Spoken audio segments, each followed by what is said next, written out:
The black credit card slid across the glass counter as Amara's hands trembled. The saleswoman's eyes flicked up, her lips curling into a disdainful smile before turning to the other customers. "Security!" Her voice sliced through the luxury boutique like a razor. Every eye turned toward Amara, still wearing her maid uniform, the cheap fabric screaming her social position amid the silk dresses and cashmere. "Did you really think no one would notice?" The saleswoman pointed at the card with her perfectly manicured red nail. "Maids like you don't have cards like this. You stole it from your employer, didn't you?" Amara's blood ran cold as two security guards approached.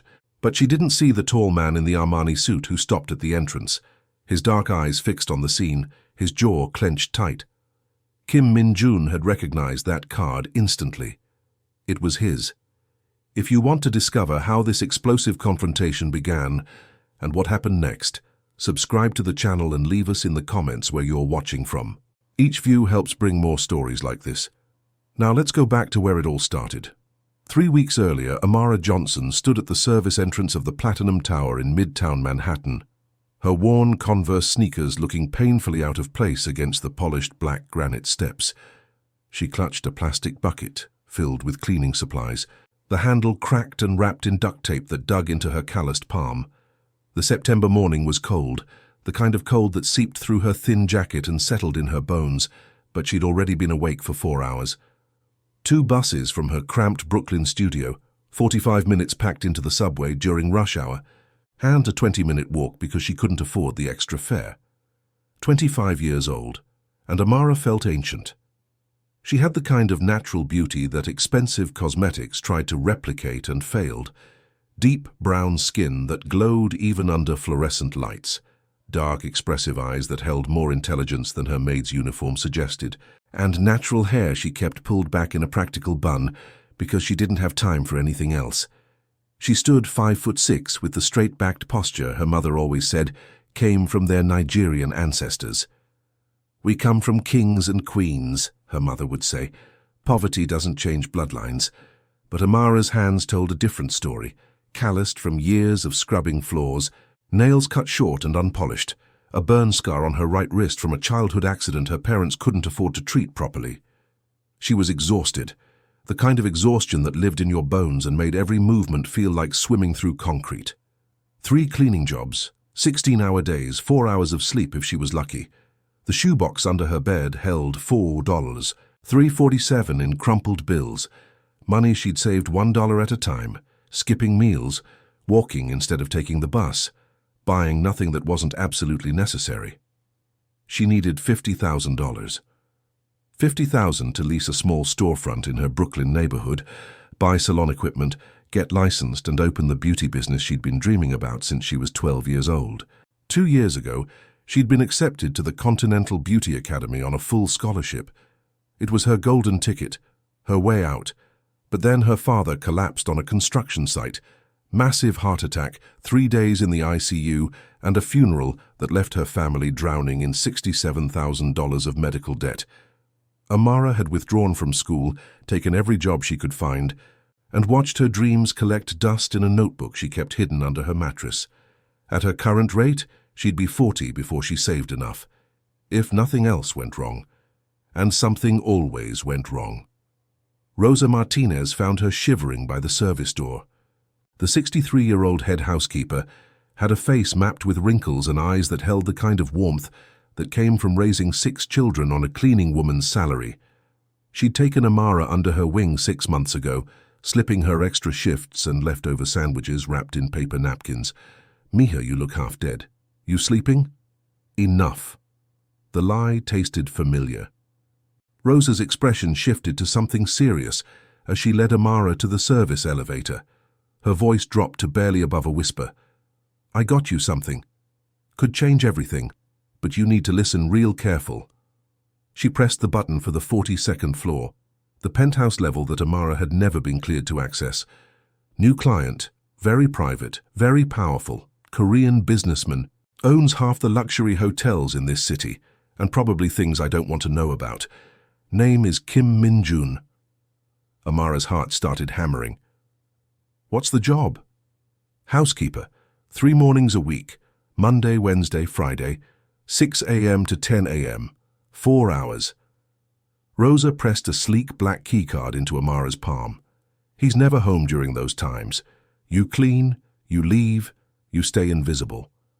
Don't touch his office, don't ask questions, don't try to contact him or meet him.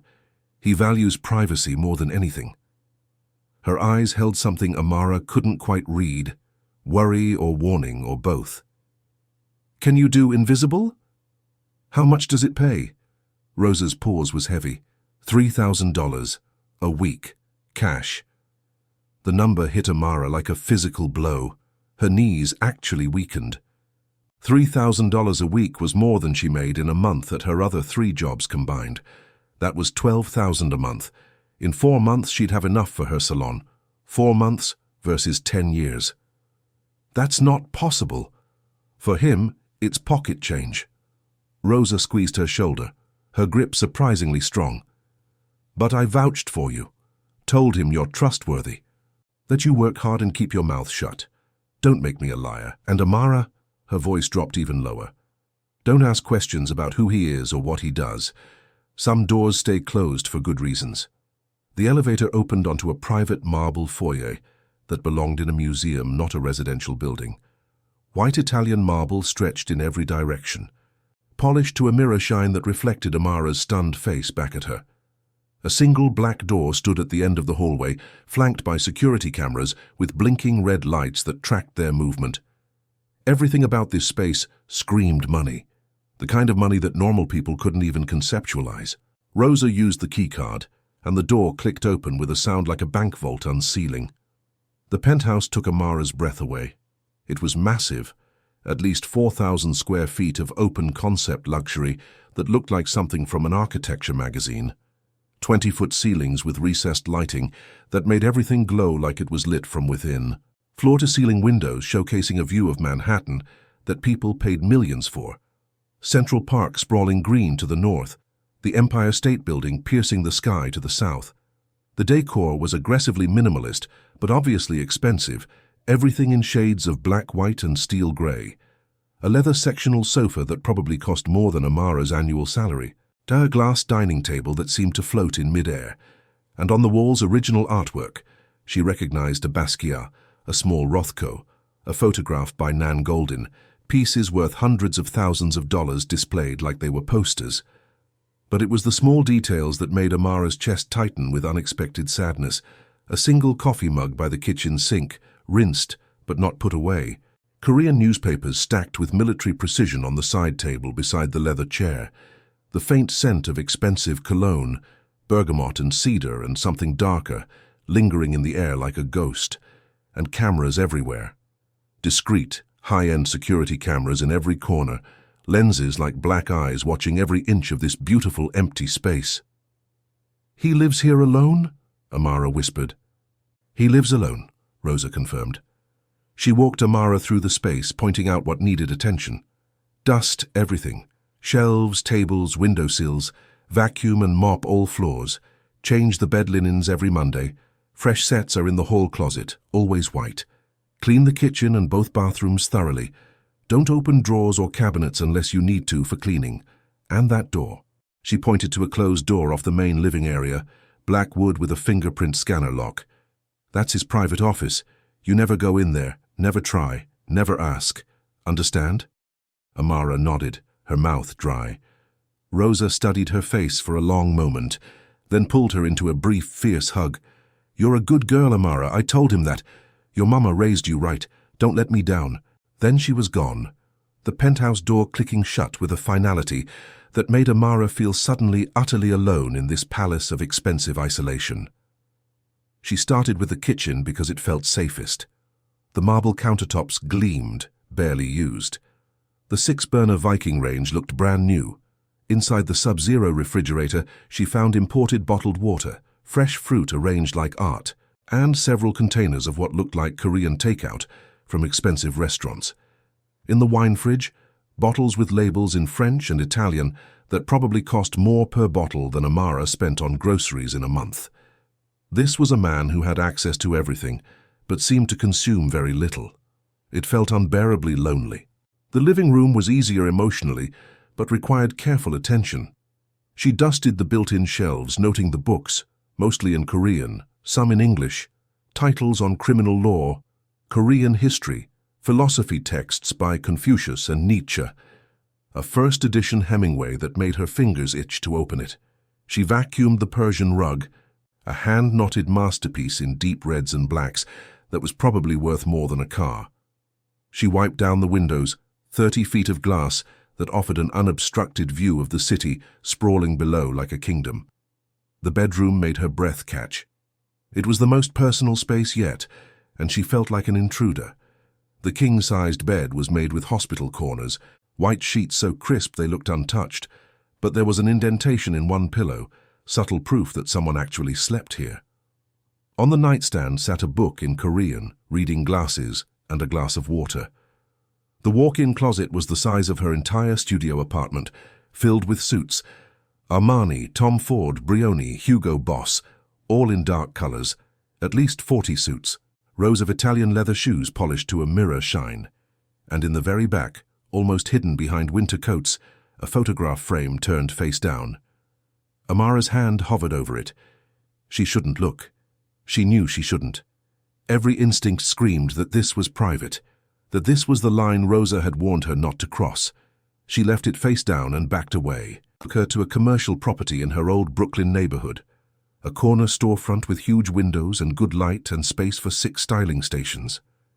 "It's yours," he said simply. "Lease is paid for 5 years. Equipment arrives next week. You'll need to pick out the specifics, but I had Ji-hoon research the best. Licensing fees handled, insurance covered, operating capital deposited in a business account in your name."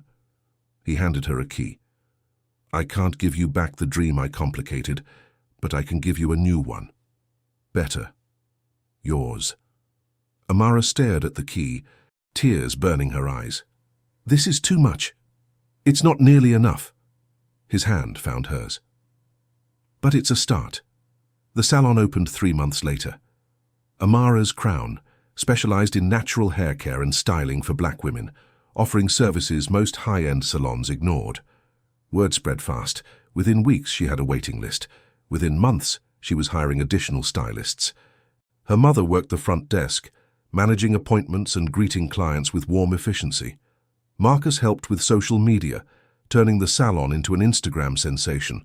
And every evening, Amara locked up her successful business and went home to a penthouse in Midtown, where a dangerous man cooked her dinner with surprising competence and asked about her day like it was the most important information in the world. 6 months after the warehouse, Min-jun took her to a private jeweler in Manhattan. Not one of the fancy Fifth Avenue stores, but a small shop in Koreatown where the owner greeted him in Korean and led them to a back room.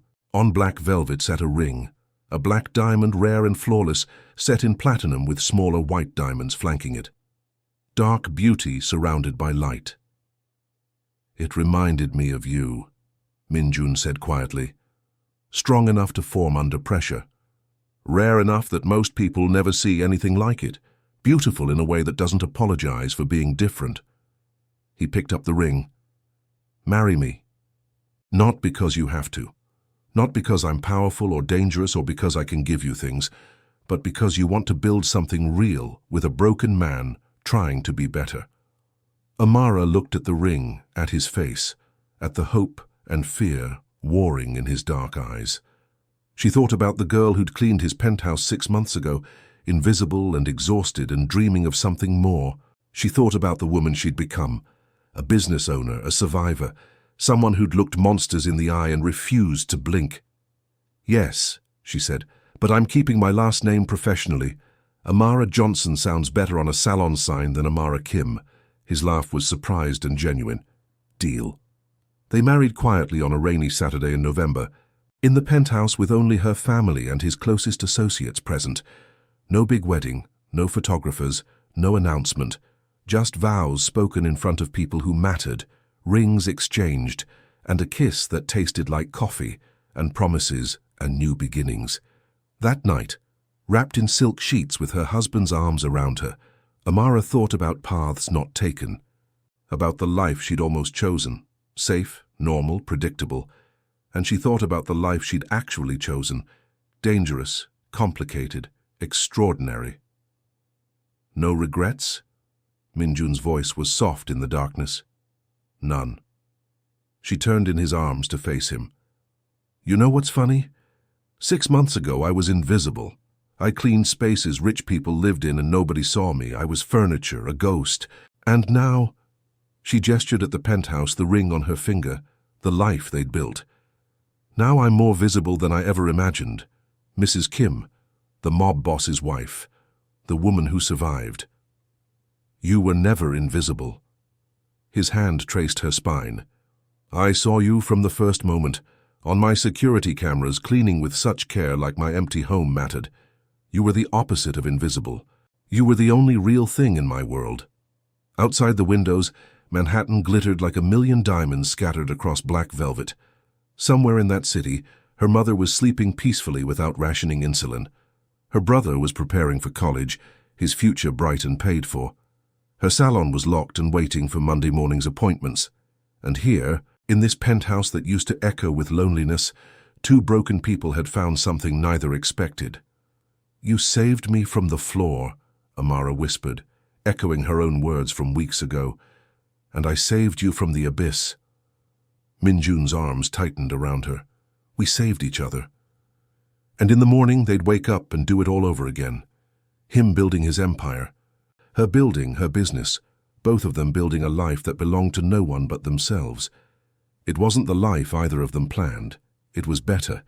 Because sometimes the best stories start with a black credit card, a racist saleswoman, and a woman brave enough to demand the respect she deserved. Sometimes the best love stories are written in danger and choice and the refusal to be invisible. And sometimes, just sometimes, the maid and the mob boss find exactly what they were looking for in the last place they expected to look. Each other.